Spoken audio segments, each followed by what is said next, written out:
نحمدہ ونصلی علی رسولہ الکریم اما بعد فاعوذ باللہ من الشیطان الرجیم بسم اللہ الرحمن الرحیم۔ خالق کائنات و مالک روز محشر اللہ رب العزت قرآن مجید فرقان حمید میں ارشاد فرماتا ہے، قل ان کنتم تحبون اللہ فاتبعونی یحببکم اللہ ویغفر لکم ذنوبکم واللہ غفور الرحیم۔ اے میرے محبوب، اپنے غلاموں سے فرما دیجئے اگر یہ مجھ سے محبت کرتے ہیں تو آپ کی اتباع کریں۔ جب یہ آپ کی اتباع کریں گے تو ان کو دو انعامات میں عطا کروں گا۔ یحببکم اللہ، اللہ بھی ان سے محبت کرے گا، پہلا انعام۔ دوسرا انعام اتباع رسول علیہ الصلوۃ والسلام پہ جو ملے گا وہ یہ ہے، وَيَغْفِرْ لَكُمْ ذُنُوبَكُمْ، میں ان کے لیے ان کے سارے گناہ معاف کر دوں گا۔ وَاللَّهُ غَفُورٌ الرَّحِيمٌ، اور اللہ بہت ہی درگزر کرنے والا اور رحم کرنے والا ہے۔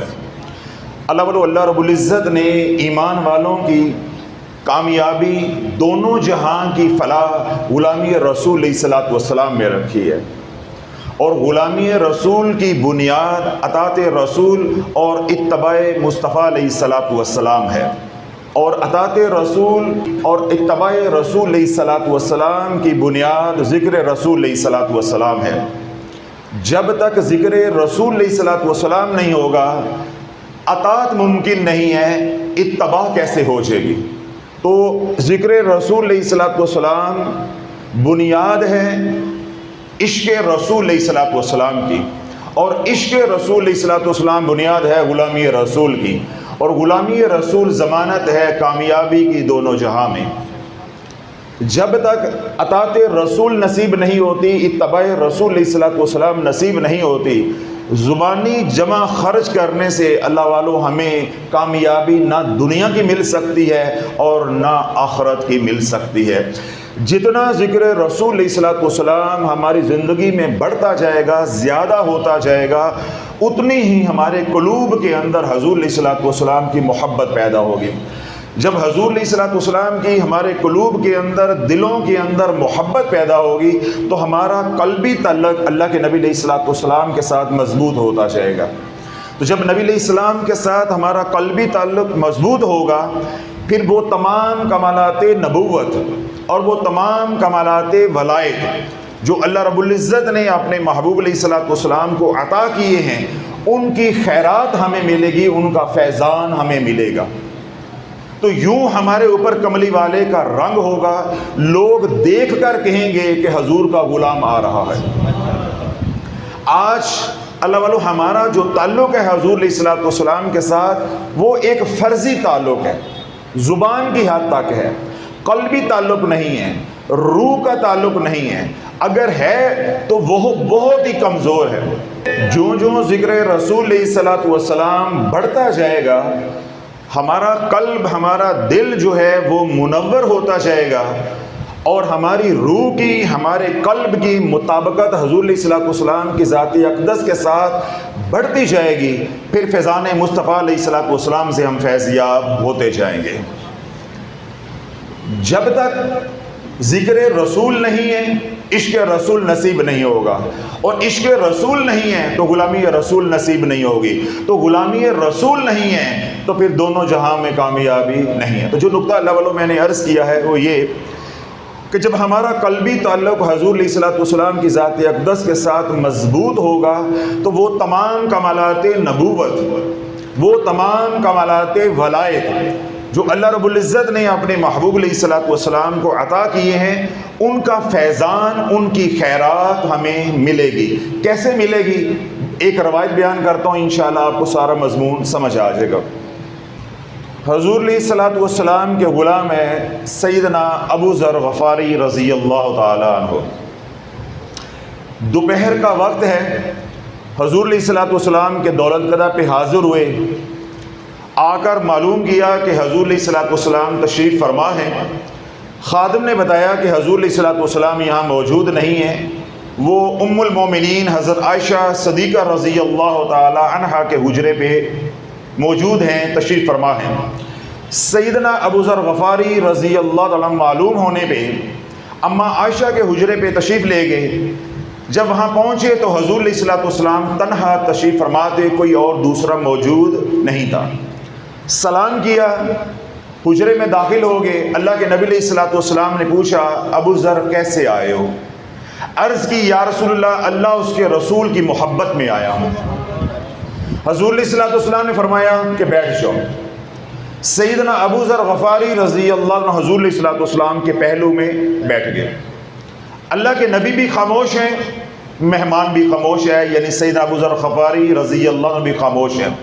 نہ انہوں نے کچھ پوچھا اور نہ کچھ حضور علیہ الصلوۃ والسلام نے فرمایا۔ تھوڑی دیر کے بعد سیدنا ابو بکر صدیق رضی اللہ تعالیٰ عنہ تیز تیز چلتے ہوئے دولت قدہ پہ پہنچے، دستک دی، اندر سے اجازت ملی، حجرے میں داخل ہوئے، حضور علیہ الصلوۃ والسلام کی بارگاہ میں سلام عرض کیا۔ اللہ کے نبی علیہ الصلوۃ والسلام نے پوچھا ابو بکر کیسے آئے ہو؟ عرض کی یا رسول اللہ، اللہ اس کے رسول کی محبت میں چل کر آیا ہوں۔ اللہ کے نبی علیہ الصلوۃ والسلام نے اپنے ہاتھ مبارک سے اشارہ کیا یہاں بیٹھ جاؤ۔ وہ تھوڑی سی اونچی جگہ تھی، جس طرح تھڑا ہوتا ہے، اونچی جگہ تھی، وہاں اللہ کے نبی علیہ الصلوۃ والسلام نے اشارہ کیا یہاں بیٹھ جاؤ۔ اب سیدنا ابو ذر غفاری پہلو میں بیٹھے، سیدنا ابو بکر صدیق سامنے بیٹھ گئے۔ اب تمام احباب خاموش ہیں، نہ کسی نے کچھ پوچھا اور نہ حضور علیہ الصلوۃ والسلام نے کچھ فرمایا۔ تھوڑی دیر گزری تو سیدنا عمر فاروق رضی اللہ تعالیٰ عنہ حاضر ہوئے۔ اجازت ملنے پہ اندر داخل ہوئے، سلام عرض کیا۔ اللہ کے نبی علیہ الصلوۃ والسلام نے پوچھا عمر کیسے آئے ہو؟ عرض کی یا رسول اللہ، اللہ اس کے رسول کی محبت میں آیا ہوں۔ اللہ اس کے رسول علیہ الصلوۃ والسلام کی محبت مجھے کھینچ کر لے آئی ہے۔ اللہ کے نبی علیہ الصلوۃ والسلام نے اشارہ کیا کہ بیٹھ جاؤ۔ وہ سیدنا ابو بکر صدیق رضی اللہ تعالیٰ عنہ کے پہلو میں بیٹھ گئے۔ اب یہ تمام احباب کیا ہیں؟ خاموش ہیں، نہ کسی نے سوال کیا اور نہ ہی کچھ اللہ کے نبی علیہ الصلوۃ والسلام نے فرمایا۔ تھوڑی دیر گزری تو سیدنا عثمان غنی رضی اللہ عنہ تشریف لے کر آئے۔ حجرے کے دروازے پہ دستک دی، اجازت ملنے پہ اندر حاضر ہوئے، سلام عرض کیا تو اللہ کے نبی علیہ الصلوۃ والسلام نے پوچھا کیسے آئے ہو؟ عرض کی یا رسول اللہ، اللہ اس کے رسول کی محبت کھینچ کر لے کر آئی ہے۔ تو حضور علیہ الصلوۃ والسلام نے فرمایا کہ بیٹھ جاؤ۔ وہ سیدنا عمر رضی اللہ عنہ کے پہلو میں بیٹھ گئے۔ کچھ نقشہ ذہن میں آ رہا ہے کہ اب یہاں حضور علیہ الصلوۃ والسلام تشریف فرما ہے، ادھر سیدنا ابو ذر غفاری رضی اللہ عنہ بیٹھے ہیں، سامنے ابو بکر ہیں، ان کے پہلو میں عمر بن خطاب ہیں، پھر ان کے پہلو میں سیدنا عثمان غنی رضی اللہ عنہ تشریف فرما ہے۔ جب یہ مجلس سج گئی، یہ محفل بن گئی، تو میرے لجپال کی دریائے رحمت جو ہے وہ جوش میں آئی۔ تو حضور علیہ الصلوۃ والسلام نے زمین پہ پڑے کنکر 7 یا 9 اٹھائے۔ جو ہی اللہ کے نبی علیہ الصلوۃ والسلام نے وہ کنکر اپنے ہاتھ میں لیے تو وہ اللہ کے نام کی تسبیح کرنے لگے۔ اب حضور علیہ الصلوۃ والسلام نے وہ کنکر یوں اپنے ہاتھ میں لیے ہیں تو اللہ کی پاکی کو وہ پتھر یا کنکر بیان کر رہے ہیں۔ تو رب قرآن کیا اتارتا ہے؟ یسبح للہ ما فی السماوات وما فی الارض الملک القدوس العزیز الحکیم، کہ زمین و آسمان کا ذرہ ذرہ اللہ کے نام کی تسبیح کر رہا ہے۔ تو حضور علیہ الصلوۃ والسلام کا یہ معجزہ ہے کہ آپ نے بتا بھی دیا اور اپنے تصرف اور اختیار سے دکھا بھی دیا۔ اب وہ پتھر اللہ کے نام کی تسبیح کر رہے ہیں، جس طرح شہد کی مکھیوں کی آواز ہوتی ہے ایسے وہ آواز آ رہی ہے، اور تمام احباب، تمام صحابہ اس آواز کو سن رہے ہیں۔ پھر اللہ کے نبی علیہ الصلوۃ والسلام نے وہ کنکر جو 7 یا 9 عدد تھے ان کو زمین پہ رکھ دیا تو وہ خاموش ہو گئے۔ پھر اللہ کے نبی علیہ الصلوۃ والسلام نے ان کنکروں کو دوبارہ پکڑا اور سیدنا ابو بکر صدیق رضی اللہ عنہ فرمایا اپنا ہاتھ آگے کرو۔ انہوں نے اپنا ہاتھ آگے کیا تو اللہ کے نبی علیہ الصلوۃ والسلام نے وہ کنکر سیدنا ابو بکر کے ہاتھ پہ رکھ دیے۔ تو جس طرح وہ تسبیح حضور کے ہاتھ میں کر رہے تھے، اب وہ کنکر سیدنا ابو بکر کے ہاتھ میں بھی تسبیح کر رہے ہیں۔ اگر توجہ ہے تو جو نقطہ میں نے دیا تھا کہ جب ہمارا قلبی تعلق حضور علیہ الصلوۃ والسلام کے ساتھ بن جائے گا تو وہ کمالات نبوت یا وہ کمالات ولایت جو اللہ نے اپنے محبوب کو عطا کیے ہیں، اس کی خیرات پھر ہمیں بھی ملے گی، حضور کے غلاموں کو بھی ملے گی۔ اب جو کمال پتھروں کا حضور کے ہاتھ میں ہے، اس کی خیرات آپ کے غلام سیدنا ابو بکر کو بھی مل رہی ہے کہ جس طرح وہ تسبیح حضور کے ہاتھ میں پتھر کر رہے ہیں، کنکر کر رہے ہیں، ایسے ہی وہ پتھر سیدنا ابو بکر کے ہاتھ میں کر رہے ہیں۔ اللہ کے نبی علیہ الصلوۃ والسلام نے وہ کنکر واپس لیے، ان کو زمین پہ رکھ دیا، وہ خاموش ہو گئے۔ دوبارہ اللہ کے نبی علیہ الصلوۃ والسلام نے وہ کنکر اٹھائے، عمر بن خطاب کے ہاتھ میں رکھ دیے، دوبارہ کنکر جو ہے اسی طرح اللہ کی تسبیح کرنے لگے، اللہ کی پاکی کو بیان کرنے لگ گئے۔ آپ نے وہ کنکر واپس لیے، زمین پہ رکھ دیے، کنکر خاموش ہو گئے۔ اللہ کے نبی علیہ الصلوۃ والسلام نے دوبارہ کنکر اٹھائے اور سیدنا عثمان غنی رضی اللہ عنہ کے ہاتھ مبارک پہ رکھ دیے۔ اب سیدنا عثمان کے ہاتھ پہ کنکر اسی طرح اللہ کے نام کی تسبیح کر رہے ہیں جیسے عمر بن خطاب کے ہاتھ پہ کی، جیسے سیدنا ابو بکر کے ہاتھ پہ کی، جیسے حضور علیہ الصلوۃ والسلام کے ہاتھ مبارک کے پتھروں نے اللہ کی پاکی کو، اللہ کی تسبیح کو بیان کیا۔ تو اللہ کے نبی علیہ الصلوۃ والسلام نے سیدنا عثمان غنی سے وہ پتھر واپس لیے، پھر زمین پر رکھ دیے اور وہ پتھر خاموش ہو گئے۔ زمانے کو یہ پیغام دے دیا کہ جس کا ہاتھ میرے ہاتھ میں ہوگا تو جو فیضان اللہ نے مجھے عطا کیا ہے، جو کمالات نبوت اللہ نے مجھے عطا کیے ہیں، جو کمالات ولایت اللہ نے مجھے عطا کیے ہیں، اس کی خیرات میرے غلاموں کو بھی ملتی رہے گی، شرط یہ ہے کہ ان کا ہاتھ میرے ہاتھ میں ہو، ان کا ہاتھ میرے ہاتھ میں ہو۔ تو اللہ والو آج ہم نے کلمہ پڑھ لیا ہے لیکن ہم ہاتھ دے کر راضی نہیں۔ ہم نے ہاتھ ملنگوں کے ہاتھ میں دیا ہوا ہے، جادوگروں کے ہاتھوں میں دیا ہوا ہے، عاملین کے ہاتھوں میں ہاتھ دیا ہوا ہے، تویز گنڈا کرنے والوں کے ہاتھوں میں ہاتھ دیا ہوا ہے، دنیا کے جو کتے ہیں ان کتوں کے ہاتھوں میں ہاتھ دیا ہوا ہے۔ ہاتھ دینا تھا کملی والے کے ہاتھ میں، اور آج کے دور میں اس کے ہاتھ میں ہاتھ دینا تھا جس کا ہاتھ حضور کے ہاتھ میں ہے۔ اور ہم نے ہاتھ کہاں دیا ہوا ہے؟ جو تویز داغا کر رہے ہیں، جو خود دنیا دار ہیں، جو خود دنیا دار ہے، وہ تجھے حضور کا غلام کیسے بنا دے گا؟ جو خود وظائف پڑھ پڑھ کے اللہ سے دنیا مانگ رہا ہے کہ میری دنیا بڑھ جائے، وہ تجھے کیسے حضور کا غلام بنا دے گا؟ جو خود اسباب کا محتاج ہے، وہ تجھے کیسے آزادی عطا کر دے گا؟ تو آج ہم ان دروں کے غلام ہو گئے ہیں۔ میں کتنی بار بیانات کے اندر یہ بات کہتا ہوں کہ اگر تمہارے ہادی، تمہارے مرشد، تمہارے پیشوا، جن کو تم قطب سمجھتے ہو، ابدال سمجھتے ہو، غوث سمجھتے ہو، اللہ کے ولی سمجھتے ہو، میں تمہارا حسن ظن مان بھی لوں کہ وہ واقعی قطب ہیں، وہ غوث ہیں، ابدال ہیں، جبکہ حقیقت میں وہ کوئی شے نہیں ہے۔ میں تمہارا حسن ظن مان بھی لوں، تمہارا جھوٹ میں سچ مان بھی لوں، تو اللہ والو وہ کچھ تمہیں دینا بھی چاہیں تو وہ دے نہیں سکتے۔ کیوں؟ اللہ نے ان کو کوئی تصرف نہیں دیا، وہ کوئی اختیار نہیں دیا، وہ کسی خزانے کے مالک نہیں ہے۔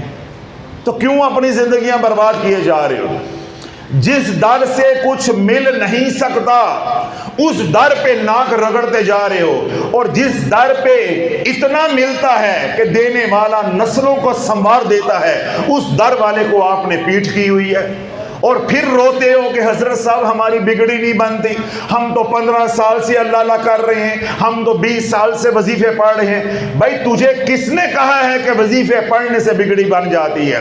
بگڑی بنتی ہے تو حضور کی غلامی میں آنے سے بنتی ہے۔ وظائف پڑھنے سے اللہ والوں بگڑی بن جاتی تو ہر کوئی حضور کا غلام بن جاتا۔ بگڑی بنتی ہے تلوار کے سایوں میں کلمہ پڑھنے سے، بگڑی بنتی ہے جب نیزے پہ سر چڑھتا ہے تو بگڑی بنتی ہے۔ حضور کی غلامی یہ ضمانت ہے کامیابی کی، وظائف کامیابی کی ضمانت نہیں ہے۔ وظائف انسان کو دنیا کا کتا بنا دیتے ہیں، اور عشق رسول علیہ الصلوۃ والسلام مسلمان کو، ایمان والے کو حضور کا غلام بنا دیتا ہے۔ اور حضور علیہ الصلوۃ والسلام کے غلام کا جینا اور مرنا محض اللہ کے لیے ہوتا ہے، اور وظائف پڑھنے والے کا جینا اور مرنا محض دنیا کے لیے ہوتا ہے۔ ایک دنیا دار ہے اور ایک اللہ والا ہے، کیا یہ دو برابر ہو جائیں گے؟ ایک ادھر کو جا رہا ہے، ایک ادھر کو جا رہا ہے، کیا یہ دو برابر ہو جائیں گے؟ آپ حضرات جو محض یہاں اللہ کے لیے آئے ہیں، اللہ کا ذکر کرنے کے لیے آئے ہیں، ملاقات کے لیے آئے ہیں، زیارت کے لیے آئے ہیں، تو جب ہم اللہ کا ذکر کرتے ہیں، ذرا توجہ رکھیے گا، بڑا اہم نقطہ ہے، جب ہم اللہ کا ذکر کرتے ہیں تو ہماری نیت کیا ہوتی ہے؟ کوئی عمل نیت کے بغیر ہوتا ہے؟ نہیں ہوتا۔ آپ ساری رات نماز پڑھتے رہیں لیکن نیت ہی نہیں کریں تو وہ کس میں شمار ہوگی کہ آپ نے نفل پڑھے ہیں، آپ نے واجب پڑھے ہیں، آپ نے سنتیں پڑھی ہیں، آپ نے فرض پڑھے ہیں؟ جب تک آپ نیت نہیں کریں گے عبادت کا شمار نہیں ہوگا، تعین نہیں ہوگا کہ آپ نے کون سی نماز پڑھی ہے، کون سی عبادت کی ہے۔ تو اسی طرح جب ہم ذکر کرتے ہیں تو ذکر کی بھی کیا ہوتی ہے؟ نیت ہوتی ہے۔ تو جب اللہ والو ہم ذکر کرتے ہیں تو ہماری نیت ہوتی ہے اللہم انت مقصودی و رضا کا مطلوبی، اے اللہ تو ہی میرا مقصود ہے اور تیری رضا ہی میرا مطلوب ہے۔ یہ نیت ہو گئی۔ یہ نیت کس کی ہوتی ہے؟ ذکر کی۔ تو جو نہیں آپ دے رہے، جب ذکر کی نیت کرتے ہیں تو کیا کرتے ہیں؟ اللہم انت مقصودی و رضا کا مطلوبی، اے اللہ تو ہی میرا مقصود ہے اور تیری رضا ہی میرا مطلوب ہے۔ اب یہ مضمون ہو گیا الگ کہ یہ نیت کس کی ہے؟ ذکر کی۔ اب ذرا آ جاؤ، جب وظائف پڑھتے ہو تو کیا نیت کرتے ہو؟ اللہ کاکا دے دے، اللہ کاکی دے دے، منڈے دا بیاہ نہیں ہوندا، منڈے دی بیوی جڑی ہے نو میری وسدی نہیں ہے گی، اے بس پہ وے، اے بچہ نہیں پہ دیندی، اے بچہ دے دے وے، اولاد نہیں ہوندی اولاد ہو جائے، کاروبار نہیں ہو رہا کاروبار ہو جائے۔ اب اللہ بولو یہ ارادے، یہ نیتیں ایک طرف ہے، اور ایک طرف کیا ہے؟ اللہم انت مقصودی و رضا کا مطلوبی۔ بتاؤ یہ دونوں برابر ہو جائیں گے؟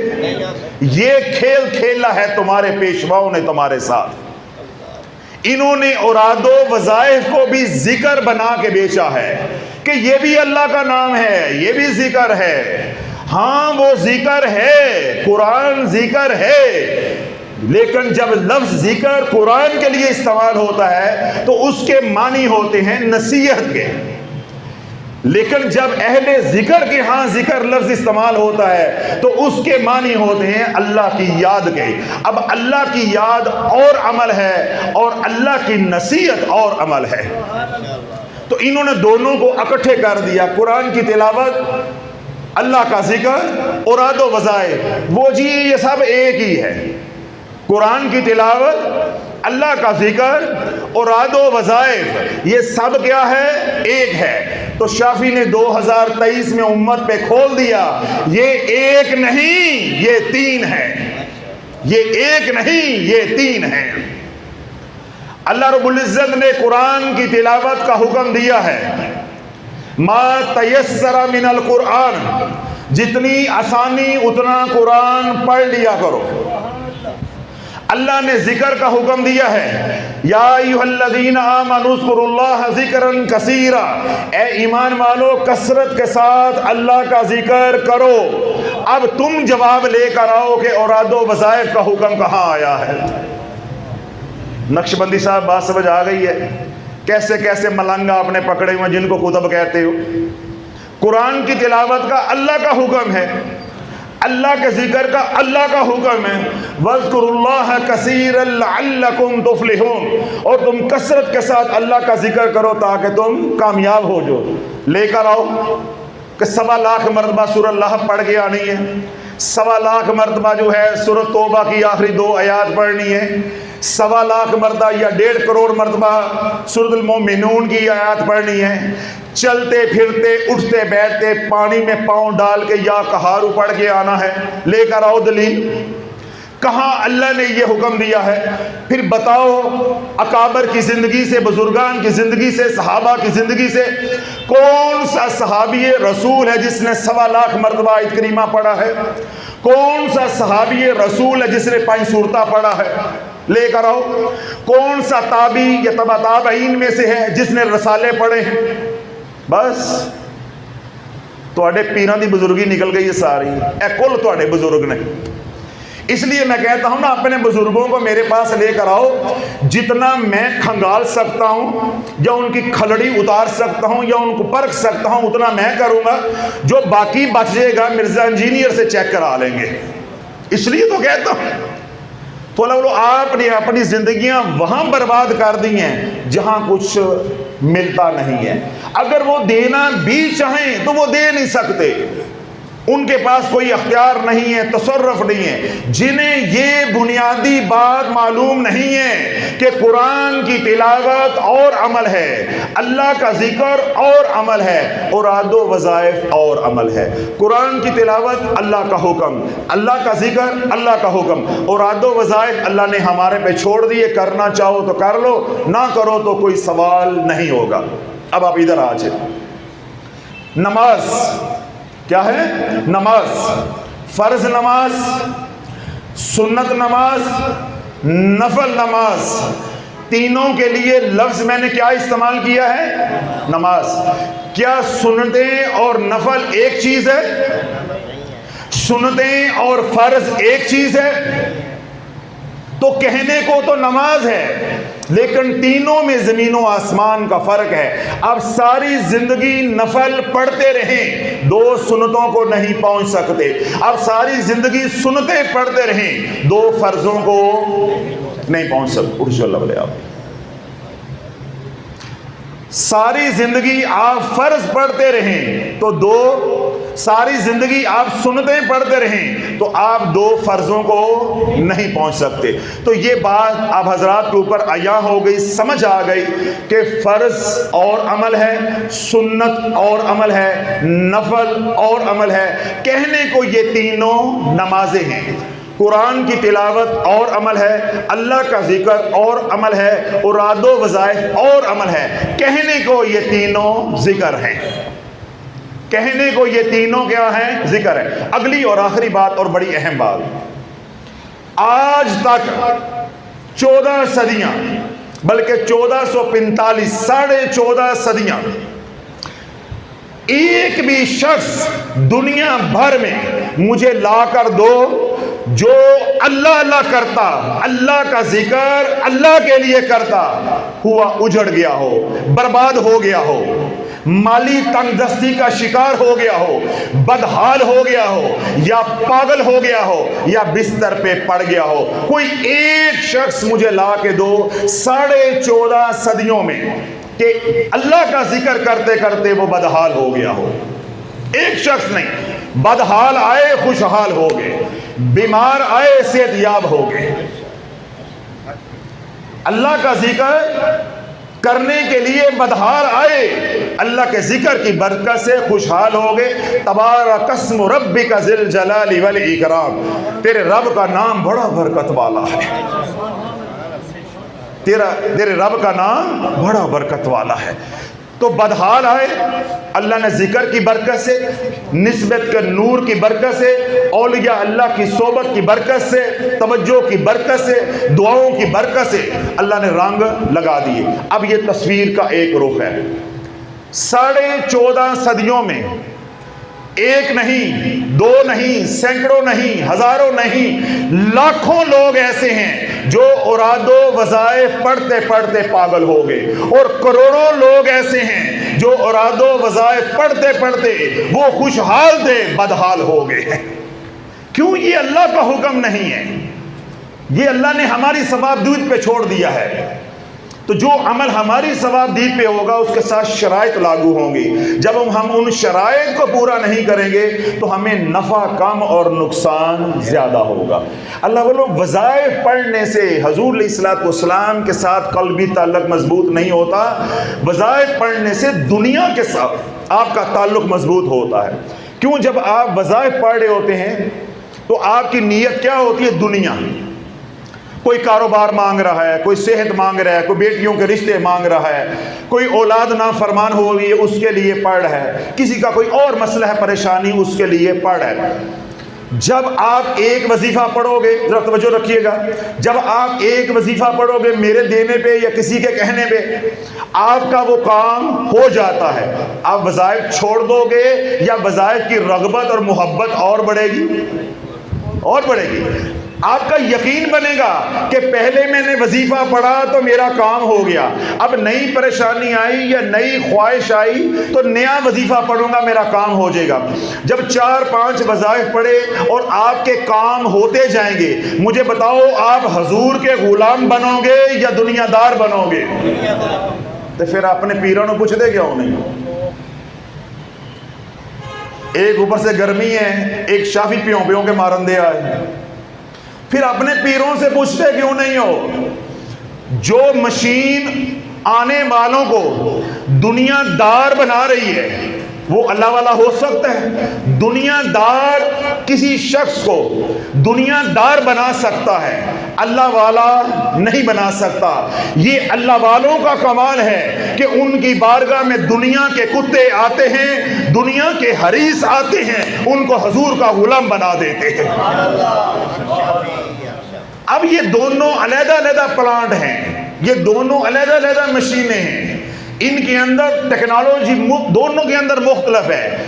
دنیا دار جتنا بھی بڑا ہوگا دنیا دار، وہ دوسرے کو دنیا دار بنا سکتا ہے، دیندار نہیں بنا سکتا. تو جو تمہیں وظائف دے دے کے دنیا دار بنا رہا ہے وہ خود اللہ والا کیسے ہو گیا؟ اللہ والا تو وہ ہے جس کی بارگاہ میں جاؤ، تم حاجتیں لے کر جاؤ، آئے ہو فلاں پریشانی، فلاں پریشانی، فلاں پریشانی، گھر سے آئے دنیا کے لیے ہیں، گھر سے آئے دنیا کے لیے ہیں. اللہ والا وہ ہے. اللہ والے کی نشانی بتا رہا ہوں کہ جب تم اس کی بارگاہ میں پہنچ جاؤ، اس کی صحبت کی وجہ سے، اس کی توجہ کی وجہ سے، اس کے علم کی وجہ سے، اس کی دعاؤں کی وجہ سے اللہ تمہارے باطن کو یوں پاک کر دے، جب تم اس کی بارگاہ سے رخصت ہو تمہارے دل میں دنیا کی کوئی خواہش باقی نہ رہ جائے. تم یہ کہتے ہوئے جاؤ کہ آیا تو دنیا لینے تھا، لیکن اب دنیا کی قدر نکل گئی ہے، اب اللہ مانگنے آیا ہوں. کہ اللہ مل گیا تو دنیا انعام میں مل جائے گی، دنیا انعام میں مل جائے گی. اب یہاں ایک اور نقطہ بڑا ہے، اللہ کا ذکر کرو گے کس کے لیے؟ اللہ کے لیے. کوئی غرض، کوئی مقصد، کوئی لالچ، کوئی ہوس پیچھے نہیں ہے، محض میرا اللہ راضی ہو جائے. یہ میرے رب کا، میرے خالق کا، میرے مالک کا میرے پہ حق ہے. وہ ادا تو نہیں ہو سکتا، کوشش ہے، کوشش ہے، بس اتنا ہے نا. ذکر ایک طرف ہو گیا. وظیفہ پڑھو گے دنیا کے مقصد کے لیے پڑھو گے، کبھی اللہ دے دے گا اور کبھی اللہ نہیں دے گا. اب یہاں بات سمجھنی ہے. جب وظیفہ پڑھو گے تو اللہ سے مانگو گے تدبیر کر کے، جو کہ جائز ہے، تدبیر کر کے اللہ سے مانگو گے. اللہ دے گا تو تب ہی حساب لے گا. اللہ اگر دے بھی دیتا ہے تو اس کے اوپر بھی حساب ہوگا. جو نعمت آپ کو وظائف پڑھ کے ملے گی وہ اپنے ساتھ آزمائشیں لے کر آئے گی، وہ اپنے ساتھ پریشانیاں لے کر آئے گی. اس لیے میں پوری دنیا کو للکارتا ہوں کہ وہ ماں باپ جنہوں نے رشتہ بیٹی کا یا بیٹے کا دینے والے دے نہیں رہے تھے، انہوں نے تعویذ گنڈے کے ذریعے لیا یا وظائف پڑھ کے لیا. کوئی ایک بیٹی مجھے دکھا دو جو سکھی ہوئی، ایک بیٹی مجھے دکھا دو یا بیٹا دکھا دو جو سکھی ہو. جو کام بھی آپ کا وظائف سے ہو بھی جائے گا وہ اپنے ساتھ آزمائشیں لے کر آئے گا، اپنے ساتھ امتحان لے کر آئے گا. اکثر وہ نعمتیں جو وظائف پڑھنے پہ ملتی ہیں وہ ہڈانی نصیب نہیں ہوتی. آپ دوبارہ ادھر آئے گا. اللہ کا ذکر کس کے لیے؟ اللہ کے لیے. اللہ راضی ہو جائے. اللہ کو معلوم ہے میری ضرورتیں کیا ہیں. حوصلے کے ساتھ بولو اللہ والا۔ اللہ کو معلوم ہے میری ضرورتیں کیا ہیں، اللہ کو معلوم ہے کہ یہ بندہ سرگودا سے چلا ہے، محض میری رضا کے لیے چلا ہے، اللہ کو معلوم ہے، اللہ کا معلوم ہے یہ بندہ سندھ سے چلا ہے، 1.5 دن اس کو ہو گیا ہے، تو ابھی رات 2 بجے جا کے اس کی ملاقات ہونی ہے، کیا دینے والا میں ہوں یا دینے والا شافی ہے؟ اس کو میں سندھ میں نہیں دے سکتا تھا، یہ محض میری رضا کے لیے چل کے سندھ سے پنجاب آیا ہے۔ تو اللہ کو معلوم ہے ہماری ضرورتیں کیا ہے۔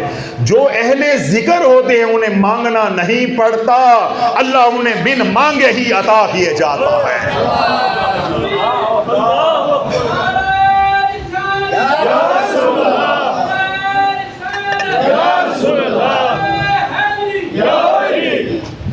اہل ذکر کو مانگنا نہیں پڑتا، اور وظائف پڑھنے والوں کو اللہ دے دے نا، ان 6 مہینے ہو گئے پڑھنا پیا ہاں۔ حضرت صاحب میں 7ویں بار آیا، میری 7ویں جمعرات ساڈا کام نہیں ہوندا پیا، پیر دا اپنا کام ہو گیا، گرمی چ تسی کہندے ساڈا کام نہیں پیا ہوندا ہے۔ وظائف بتا کے میرے دانت گھس گئے ہیں، دماغ پاگل تھی گیا ہے، تم کہہ رہے ہو میرا کام نہیں ہو رہا۔ اگر اس کی بجائے تھوڑا سا اللہ کا ذکر کر لیتے، اللہ بن مانگے ہی عطا کر دیتا۔ اللہ کے نبی علیہ السلام کا ارشاد پاک ہے کہ رب فرماتا ہے جو میرا ذکر کرتے ہیں میں ان کو بن مانگے دیتا ہوں اور دنیا داروں سے زیادہ دیتا ہوں۔ بن مانگے دیتا ہوں اور دنیا داروں سے زیادہ دیتا ہوں۔ دنیا دار کون ہیں؟ جو مانگتے ہیں۔ بے شک شریعت میں مانگنا جائز ہے، لیکن اللہ والو یہ دیکھو کہ ہماری منزل کیا بن جائے گی۔ جو ہم وظائف پڑھتے جائیں گے تو ہم دنیا دار بنتے جائیں گے۔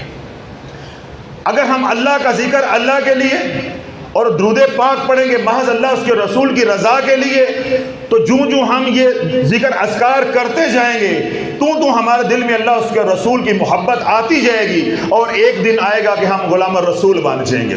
جب حضور کے غلام بن جائیں گے تو ساری دنیا پھر ہماری غلام بن جائے گی، ساری دنیا ہماری غلام بن جائے گی۔ تو اللہ والو پہلا انعام اگر ہم اپنی روح کو پاک کر لیتے ہیں اللہ کے ذکر کے ساتھ، درود سلام کے ساتھ، جب ہماری روح لطیف ہو جائے گی، اس کے اندر سے کثافت ختم ہو جائے گی، تو ہماری روح کا تعلق حضور علیہ السلام کی روح مبارک کے ساتھ مضبوط ہو جائے گا، تو نفع پہلا کیا ہوگا کہ فیضان مصطفیٰ علیہ السلام منتقل ہونا شروع ہو جائے گا۔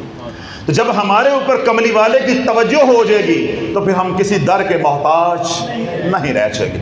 میں ایک روایت چھوٹی سی بیان کرتا ہوں، گرمی کیونکہ بہت زیادہ، توجہ کے ساتھ سنیے گا کہ جب حضور کی دعا مل گئی، حضور کی توجہ مل گئی، حضور کی صحبت مل گئی یا حضور کا اشارہ مل گیا، پھر ایک نسل نہیں اللہ 21 نسلوں کو سنوار کے رکھ دیتا ہے۔ شرط کیا ہے کہ اللہ کا ذکر اللہ کے لیے، محض اللہ کے لیے۔ درود بھی پڑھنا ہے تو اس جذبے اور نیت سے پڑھنا ہے کہ یا ایھا الذین آمنوا صلوا علیہ وسلموا تسلیما، میرے اللہ کا حکم ہے، میرے اللہ کا حکم ہے اور میرے کملی والے کے میرے اوپر احسانات ہیں۔ اللہ کے حکم کو اور کملی والے کے احسانات کو سامنے رکھ کے درود پڑھنا ہے، دنیا کے لیے نہیں، اللہ کا ذکر دنیا کے لیے نہیں۔ جب یوں کرو گے اللہ کا ذکر اور درود پاک پڑھو گے تو میں نے کیا کہا، اللہ بن مانگے دیتا جائے گا، بن مانگے دیتا جائے گا۔ اب سنیے گا، حضرت انس بن مالک رضی اللہ عنہ حضور علیہ السلام کے غلام ہیں۔ آپ کی والدہ محترمہ حضور علیہ السلام کی بارگاہ رحمت میں حاضر ہوئی اور ہاتھ جوڑ کے عرض کرنے لگی کہ یا رسول اللہ، انس آپ کا ادنا خادم ہے، اس کے لیے دعائے رحمت فرما دیں، خاص دعا فرما دیں۔ ذرا توجہ رکھیے گا، صرف 2 فکریں ہیں۔ اب ماں اپنے بیٹے کے لیے کیا چاہ رہی ہے کہ کملی والا دعا فرما دے، حضور علیہ السلام دعا فرما دیں۔ جب ماں نے استغاثہ پیش کیا، سوال کیا، ترلا ڈالا، تو حضور علیہ السلام کا دریائے رحمت جوش میں آیا، آپ نے یوں ید اللہ والے اپنے ہاتھ اٹھائے، یا اللہ انس کو جو مال و اولاد دیا ہے اس کے اندر کثرت بھی ڈال اور برکت بھی ڈال دے، انس کی عمر کو بڑھا دے، اس میں برکت بھی ڈال دے۔ اور اگلی دعا کیا ہے کہ یا اللہ کل جنت میں اس کو میرا رفیق بنا دے۔ یہ ہے در مصطفیٰ کی خیرات۔ کڈو اپنے پیروں نا، کڈو نا اپنے ملنگ بھی، تمہیں کیا ملا وہاں جا کر، سوائے لفافے دے دے کہ کیا مل گیا تمہیں وہاں؟ عزتیں لٹا لٹا کے کیا مل گیا ہے؟ الٹے سیدھے وظائف پڑھ پڑھ کے کیا مل گیا ہے؟ میرے نبی کی بارگاہ میں ماں نے حاجت پیش کی ہے، دعا کے لیے عرضی ڈالی ہے، ایسی دعا کی ہے کہ دنیا بھی بنا دی ہے اور آخرت بھی بنا دی ہے۔ انس کو جو مالو متا دیا ہے، مالو متا دیا ہے، اولاد دی، یا اللہ اس میں کثرت بھی برکت بھی۔ اے اللہ جو تو نے انس کو عمر دی ہے، عمر کو بڑھا بھی دے، برکت بھی ڈال دے، اور کل جنت میں میرا رفیق بنا دے۔ اب یہ دعا ہو گئی۔ اب دعا کی قبولیت کے بعد ملا کیا ہے، یعنی اس کی تعبیر کیا ہے، یہ سنو۔ دنیا بھر کے باغات سال میں ایک بار پھل دیتے ہیں۔ سیدنا انس رضی اللہ عنہ کو میرے کملی والے کی دعا لگی، آپ کے باغات سال میں 2 بار پھل دیتے تھے، 2 بار پھل دیتے تھے، اور اللہ نے آپ کے باغوں کو وسیع کر دیا، رقبہ بڑھا دیا، وسیع و عریض رقبے پہ آپ کے باغ ہیں، اور سال میں 2 بار پھل دیتے ہیں۔ پہلی دعا۔ دوسری دعا اللہ کے نبی نے کیا دی تھی کہ یا اللہ عمر میں برکت ڈال اور عمر کو بڑھا دے۔ حضرت انس بن مالک نے 99 سال عمر پائی ہے، اور صحت کے ساتھ، تندرستی کے ساتھ 99 سال۔ پھر اللہ کے نبی نے دعا دی تھی کہ اولاد میں برکت ڈال، اور آپ کے 100 پوتے پوتیاں بیٹے بیٹیاں تھے۔ یعنی انس بن مالک کا کنبہ جو قریبی ہے، بیٹے بیٹیاں پوتے پوتیاں 100 افراد پہ مشتمل تھا۔ اس لیے انس بن مالک فرماتے تھے کہ جس طرح میرے رب نے میرے کملی والے کی دعاؤں کو پہلے حصے کو قبول کیا ہے، آخری حصے کو بھی قبول کرے گا، اور انشاءاللہ جنت میں حضور علیہ الصلوۃ والسلام کا رفیق ہوں گا۔ یہ ہے در مصطفیٰ کی خیرات، یہ ہے در مصطفیٰ کی خیرات۔ اس لیے اللہ والوں سمجھاتا ہوں کہ اپنا یقین کامل بناؤ۔ در مصطفیٰ علیہ الصلوۃ والسلام وہ در ہے جس در سے ہمیں ایمان ملا ہے، جس در سے ہمیں قرآن ملا ہے، جس در سے ہمیں رمضان ملا ہے۔ یہ تو وہ در ہے جس در سے رب رحمان ملا ہے۔ تو جس در سے رب رحمان مل سکتا ہے، اس در سے کیا نہیں مل سکتا، اس در سے کیا نہیں مل سکتا۔ تو لوگوں یہ تمام انعامات جن کا میں نے ذکر کیا ہے، یہ ملیں گے جب ہم اتباع مصطفیٰ علیہ الصلوۃ والسلام کریں گے۔ رب کیا فرماتا ہے؟ یحببکم اللہ، میں بھی تمہارے سے پیار کروں گا۔ تو جب اللہ پیار کرے گا، اللہ کے محبوب ہم بن جائیں گے، اللہ کو پسند آ جائیں گے، اللہ ہماری مشکلیں آسان کر دے گا۔ اور اگلا انعام اللہ کیا فرماتا ہے؟ وَيَغْفِرْ لَكُمْ ذُنُوبَكُمْ، میں تمہارے گناہوں کو معاف کر دوں گا۔ اللہ گناہوں کو کیسے معاف کرے گا؟ یہ آخری بات توجہ کے ساتھ سنو۔ جب حضور علیہ الصلوۃ والسلام کے وصال کا، رخصت کا وقت قریب آیا، تو حضور علیہ الصلوۃ والسلام کی بارگاہ میں سیدنا جبریل امین علیہ السلام حاضر ہوئے، اور آ کر عرض کی کہ اللہ نے سلام بھیجا ہے، سلام قبول فرمائیے۔ اور رب فرماتا ہے کہ اے میرے محبوب، اگر کوئی آپ کا امتی مرنے سے 1 سال پہلے گناہوں پہ توبہ کر لے گا تو میں اس کی توبہ کو قبول کر لوں گا۔ مرنے سے 1 سال پہلے اگر گناہوں پہ توبہ کر لیتا ہے تو میں اس کی توبہ کو قبول کر لوں گا۔ اللہ کے نبی علیہ الصلوۃ والسلام نے ارشاد فرمایا کہ جبریل، میرا رب بڑا کریم ہے، رحیم ہے، میں اس کی مزید رحمت کا طلبگار ہوں۔ یہ مجھے قبول نہیں ہے کہ میرے امتی کی توبہ 1 سال پہلے قبول ہو اور گناہ معاف ہو جائے سابقہ زندگی کے، جو 1 سال باقی ہے جو اس میں گناہ کرے گا اس کا حساب کون دے گا؟ تو یہ مجھے قبول نہیں ہے۔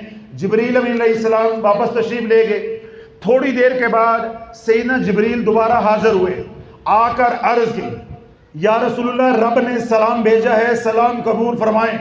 رب فرماتا ہے کہ اے میرے محبوب، اگر آپ 1 سال پہ راضی نہیں ہیں تو سنو، اگر آپ کا کوئی امتی مرنے سے 1 مہینہ پہلے گناہوں پہ توبہ کر لے گا تو میں اس کی توبہ کو قبول کر لوں گا۔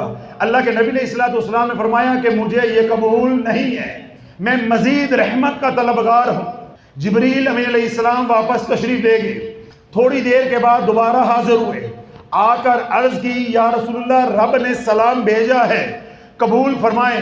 اور رب فرماتا ہے کہ اے میرے محبوب، اگر آپ 1 سال پہ راضی نہیں ہیں، ایک مہینے پہ راضی نہیں ہے، تو رب فرماتا ہے کہ یہ کوئی آپ کا امتی مرنے سے ایک ہفتہ پہلے، ایک جمعہ پہلے گناہوں پہ توبہ کر لے گا، میں اس کی توبہ کو قبول کر لوں گا۔ حضور علیہ الصلوۃ والسلام نے فرمایا کہ مجھے قبول نہیں ہے، میں مزید رحمت کا طلبگار ہوں، میں مزید کرم کا طلبگار ہوں۔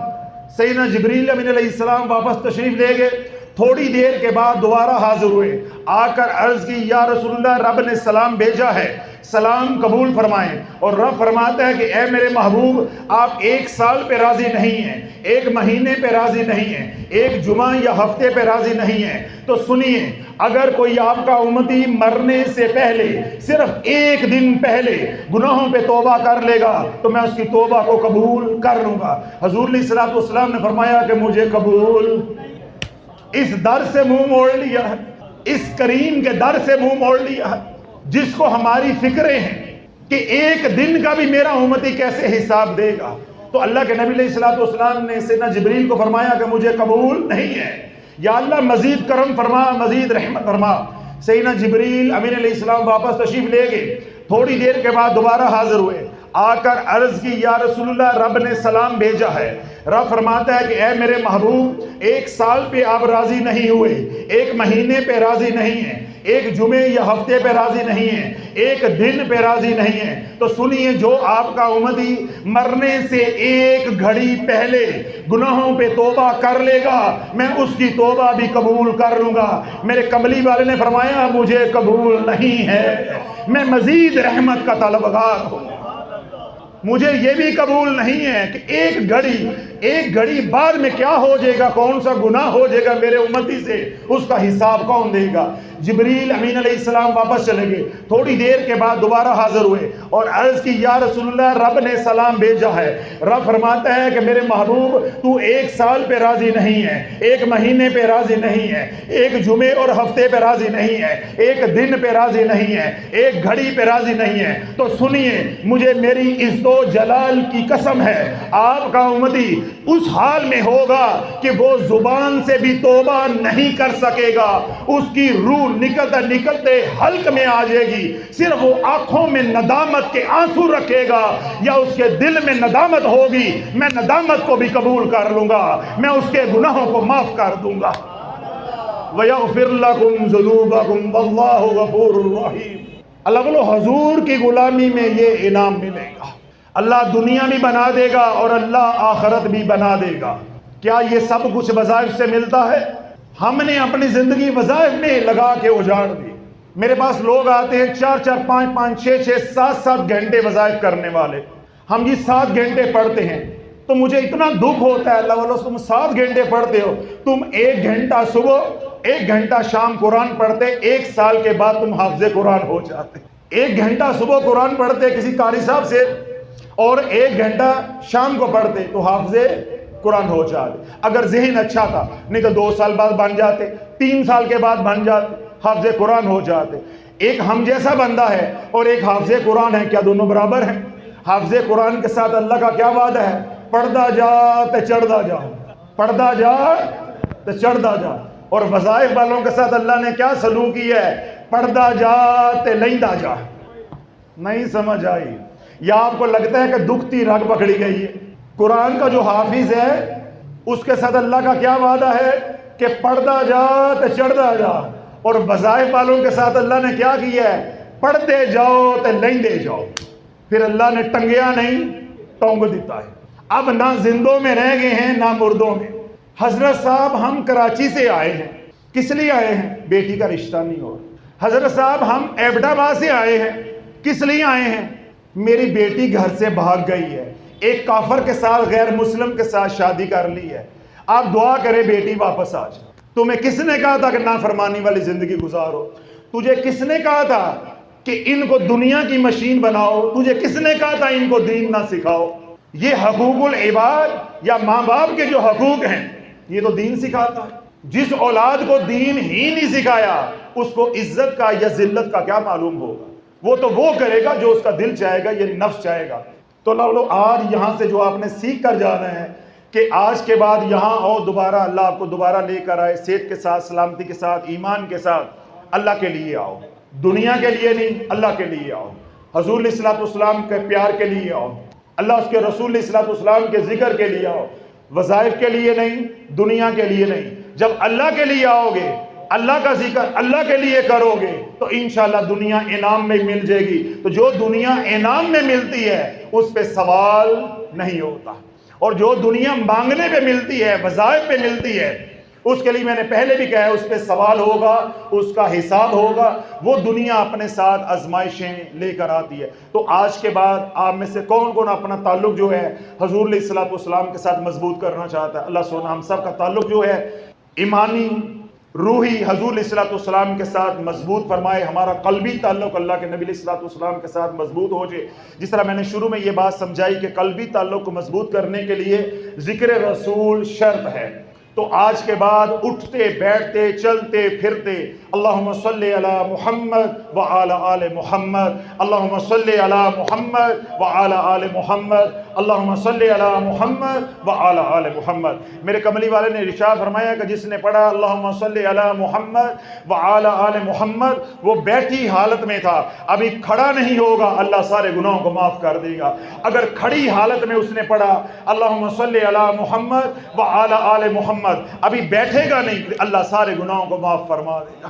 تو جب اللہ والوں گناہ ہماری زندگی سے نکل جائیں گے تو ہمارے کاموں میں جو رکاوٹیں آتی جن کے لیے آپ پریشان ہو کر آئے کہ حضرت صاحب جو کام کرتے ہیں رکاوٹ آ جاتی ہے، جو کام کرتے ہیں رکاوٹ آ جاتی ہے، بیٹیوں کے رشتے کرتے ہیں تو رکاوٹ ہے، بیٹوں کی ملازمت کا مسئلہ ہے تو رکاوٹ ہے، جائیداد خریدنی بیچنی ہے تو رکاوٹ ہے، باہر کہیں جانا ہے تو رکاوٹ ہے۔ تو اللہ جب گناہ نکل جائیں گے تو رکاوٹیں ختم ہو جائیں گی، انشاءاللہ ہماری زندگی کیا ہو جائے گی؟ ہموار ہو جائے گی۔ جو ہم گناہ پہلے کر چکے اس کے اوپر کیا کریں گے؟ کثرت کے ساتھ استغفار۔ تو استغفار کو درود پاک کے ساتھ جوڑیں گے تو یوں پڑھیں گے اللہم صلی علی محمد وعلی آل محمد استغفر اللہ، اللہم صلی علی محمد وعلی آل محمد استغفر اللہ، اللہم صلی علی محمد وعلی آل محمد استغفر اللہ۔ اب یہ جو استغفر اللہ ہے یہ کیا ہے؟ دعا، اے اللہ میری مغفرت فرما دے۔ اللہ کا حکم ہے وَاسْتَغْفِرُ اللَّهَ إِنَّ اللَّهَ غَفُورٌ رَحِيمٌ، اللہ سے کثرت سے بخشش مانگتے رہو، مغفرت مانگتے رہو۔ اب یہ اللہ کا حکم ہو گیا، وَاسْتَغْفِرُ اللَّهَ صیغہ امر ہے۔ ادھر ہم نے کیا پڑھا؟ اللہم صلی علی محمد وعلی آل محمد، یہ بھی کیا ہے؟ یا ایھا الذین آمنوا صلوا علیہ وسلموا تسلیما، یہاں بھی صیغہ امر ہے، یہاں بھی حکم ہے۔ یہ دونوں اذکار جو میں نے آپ کو تلقین کیے ہیں یہ دونوں اللہ کے بتائے ہوئے ہیں، اور جو تم کرتے رہے ہو وہ تواڈے پیراں نے دسے ایسا۔ اب اللہ کا بتایا ہوا اور کسی بندے کا بتایا ہوا دونوں برابر ہو جائیں گے، چاہے وہ اللہ ہی کا ذکر ہو۔ دیکھا یہ جائے گا کہ دینے والا کون ہے، تلقین کرنے والا کون ہے۔ ہمیں ٹھوکر کہاں سے لگتی ہے یا ہمیں ہمارے پیشوا گمراہ کہاں سے کرتے ہیں؟ وہ جی شافی یہ کہتا ہے یہ اللہ کا ذکر ہے، تو یہ جو یا قہارو ہے، حامیم لا ینصرون ہے، لا خلاب ہے، یہ بھی تو اللہ کے ذکر ہی ہیں۔ دیکھیں آپ کے ذہن میں کیسے بات آئی، آپ نے فوراً سار مارے، بھائی ہاں یہ ذکر ہے، یا جبارو یا قہارو اللہ ہی کا ذکر ہے، اس میں کوئی شک ہے؟ مسئلہ یہ ہے اللہ کیا چاہتا ہے، مسئلہ یہ ہے کہ اللہ کیا چاہتا ہے۔ اللہ فرماتا ہے یا ایھا الذین آمنوا صلوا علیہ وسلموا تسلیما، اللہ کی رضا اس میں ہے کہ درود پڑھ، اللہ کی رضا اس میں ہے کہ درود پڑھ، اللہ کی رضا اس میں ہے واستغفر اللہ، استغفار کر۔ اللہ کی رضا اس میں نہیں ہے تو کسی صورت کو وظیفہ بنا لے، بے شک وہ اللہ ہی کا نام ہے لیکن اس میں اللہ کی رضا۔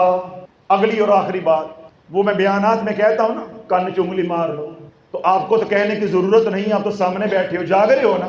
کسی ایک صحابی رسول کا نام بتا دیں ضعیف حدیث کے ساتھ کہ وہ چلتے پھرتے اٹھتے بیٹھتے ہر حال کے اندر یا جبارو یا قہارو پڑھتے تھے، بس ٹوٹل پیری مریدی ختم۔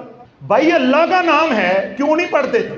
کوئی کہہ رہا ہے ہم میں سے، اللہ نہ کرے ہم میں سے کوئی منکر ہے کہ یا جبارو یا قہارو اللہ کا نام نہیں، اللہ کے صفاتی نام ہے۔ شافعی کا یہ سوال ہے کہ تیرا نبی چلتے پھرتے یا جبارو یا قہارو پڑھتا تھا، آپ کے پاس کیا دلیل ہے؟ آپ نے کہا نہیں۔ بولو شاہ بولو، کہتے میں نے بیانات سنے، کتابیں پڑھی، کہیں آج تک آپ نے کسی عالم دین سے، کسی منبر رسول سے، کسی مولوی سے، کسی سے سنا ہو، یہاں تک کہ جو ہمارے مداری ہیں کسی مداری سے سنا ہو کہ حضور علیہ الصلوۃ والسلام چلتے پھرتے اٹھتے بیٹھتے یا جبارو یا قہارو پڑھتے تھے؟ سنا ہے آج تک؟ تو انگڑے کم لایا ہے، لگتا ہے تھوڑی جیب میں نوٹ زیادہ سن، اس لیے انہوں نے اس کام لگایا رکھا۔ اللہ والو خود بھی کچھ ہوش کو، جن کا نا ہوش لوں ہاتھ مارو، خود بھی جاگتے رہو۔ اس لیے میں بار بار بیانات میں کہتا ہوں کہ جاگتے رہو تو ساڈے دے نہ رہو، جاگتے رہو کہ جب اللہ کے نبی نے یہ کام نہیں کیا، صحابہ نے یہ کام نہیں کیے، تو جب ہم یہ کام کریں گے تو یہ ہماری مرضی ہوگی۔ اللہ کبھی مرضی کو قبول کر لے گا اور کبھی رد کر دے گا، کبھی کامیابی مل جائے گی اور کبھی ناکامی ہوگی، پھر شرائط بھی ساری لاگو ہوں گی۔ اگر ہم شرائط پوری نہیں کریں گے تو پھر جو میں کہتا ہوتا ہوں، ٹنگے نہیں ٹنگے جاواں گے، نہ زندوں میں رہ جائیں گے نہ مردوں میں رہ جائیں گے۔ اب قرآن سنو، اللہ کے نبی علیہ الصلوۃ والسلام نے یا جبارو یا قہارو کا ذکر الگ سے کیوں نہیں کیا؟ صحابہ کو تلقین کیوں نہیں کیا؟ یا صحابہ نے یہ اذکار حامیم لا ینصرون یا جبارو یا قہارو یا حنانو یا منانو، سورۃ قریش وغیرہ وغیرہ یہ کیوں نہیں کیے؟ یہ کیوں نہیں کیے؟ رب کیا فرماتا ہے؟ وَاذْكُرِ اسْمَ رَبِّكَ، نہیں جاگ رہے، وَاذْكُرِ اسْمَ رَبِّكَ وَتَبَتَّلْ إِلَيْهِ تَبْتِيلًا، اور ذکر کر اپنے رب کے نام کا۔ وَاذْكُرِ اسْمَ رَبِّكَ، تیرے رب کا نام کیا ہے؟ اینی ٹوٹل گال لگی۔ رب کہتا ہے اللہ اللہ کرو، اس میں ذات کرو، اللہ اللہ کرو، اللہ ہو کرو، یہ ذکر ہے۔ میری پاکی کو بیان کرو، سبحان اللہ کا ذکر کرو، الحمدللہ کا ذکر کرو، اللہ اکبر کا ذکر کرو، لا الہ الا اللہ کا ذکر کرو، یہ اذکار ہیں۔ وَاذْكُرِ اسْمَ رَبِّكَ، اور ذکر کر اپنے رب کے اسم کا۔ تو میرے رب کا اسم کیا ہے؟ ذاتی اللہ۔ تو جس نے اللہ کہا اس نے اس ذات کو تمام صفات کے ساتھ پکار لیا۔ امت محمدی کو اللہ رب العزت نے اپنی 99 صفات بتائی ہیں، یا ہمیں 99 صفاتی نام ملے ہیں۔ کچھ سابقہ کتابوں میں آئے ہیں، کچھ آسمان والوں کے پاس ہیں، کچھ 7 زمین والوں کے پاس ہیں، کچھ فرشتوں کے پاس ہیں۔ تو یوں علماء یہ کہتے ہیں کہ اللہ رب العزت کے وہ نام جو اللہ نے منکشف فرما دیے ہیں، کھول دیے ہیں، ان کی تعداد ہے 3000۔ جاگ طریقہ بڑا اہم نقطہ ہے، تفسیر رازی کے اندر آپ اگر پڑھنا چاہیں تو جا کے پڑھ سکتے ہیں۔ امام فخر الدین رازی رحمۃ اللہ کیا فرماتے ہیں کہ اللہ کے جو صفاتی نام جو کھل چکے ہیں مخلوق کے اوپر، وہ کتنے ہیں؟ کم و بیش 3000۔ باقی کتنے ہیں وہ رب جانتا ہے، وہ کوئی اور نہیں جانتا۔ جس نے ایک بار کہا اللہ، اس نے اللہ کو تمام صفاتی ناموں کے ساتھ پکار لیا۔ وہ 3000 جن کا ہمیں علم ہے اور باقی وہ جن کا ہمیں علم نہیں ہے۔ اب آگے سنیے گا، عبداللہ بن عباس کی روایت ہے کہ اللہ رب العزت نے قرآن مجید فرقان حمید کے اندر جتنی بھی صورتیں، جتنی بھی آیات اتاری ہیں، ان تمام صورتوں کے، ان تمام آیات مبارکہ کے فیض و برکات کو سورۃ فاتحہ کی 7 آیات کے اندر ضم کر دیا۔ اس لیے سورۃ فاتحہ کو کیا کہا جاتا ہے؟ ام الکتاب۔ ایسے ہی ہے، یعنی اب قرآن کے فیض و برکات ایک طرف اور سورۃ فاتحہ کی 7 آیات کے فیض و برکات ایک طرف۔ اتنی بات سمجھ آ گئی؟ اب اگلی بات، پھر آپ فرماتے ہیں کہ جو سورۃ فاتحہ کے فیض و برکات ہیں 7 آیات کے اندر، اللہ نے ان تمام فیض و برکات کو بسم اللہ الرحمن الرحیم کے اندر ضم کر دیا ہے۔ کس کے اندر ضم کر دیا ہے؟ بسم اللہ الرحمن الرحیم کے اندر ضم کر دیا ہے۔ اس لیے میرے نبی علیہ الصلوۃ والسلام نے ارشاد فرمایا ہے کہ جس نے ایک بار پڑھا بسم اللہ الرحمن الرحیم، گھر میں داخل ہوتے وقت اللہ 10 لاکھ نیکیاں عطا فرمائے گا، 10 لاکھ گناہ معاف فرمائے گا، 10 لاکھ درجات بلند عطا فرمائے گا۔ اگر اس رات وہ مر گیا تو وہ مقام شہید پائے گا۔ ایک بار جس نے پڑھا بسم اللہ الرحمن الرحیم۔ اب توجہ رکھیے گا، آخری نقطہ ہے، بسم اللہ الرحمن الرحیم، یہ سارے قرآن کا کیا ہو گیا؟ نچوڑ۔ اب بسم اللہ الرحمن الرحیم کے اندر 3 نام ہیں۔ کتنے نام ہیں؟ 3، اللہ، رحمان اور رحیم۔ یہ رحمان اور رحیم کیا ہیں؟ صفات۔ اور اللہ کیا ہے؟ اس میں ذات، ذات ہوگی تو صفات ہوں گی، تو جب ذات کو پکار لیا تو صفات اس میں ضم ہو گئی۔ تو جس نے اللہ کہہ کے پکار لیا اس نے اللہ کو نہیں پا لیا، اس نے ساری خدائی کو پا لیا۔ جس نے ایک بار اللہ کو اللہ کہہ کے پکار لیا پھر اس نے اللہ ہی کو نہیں پایا بلکہ اللہ کی ساری خدائی کو بھی پا لیا۔ اللہ بولو اس میں ذات کے اندر اتنی طاقت ہے، تو ہمیں یہاں سے ہٹا کے کدھر لگا دیا گیا؟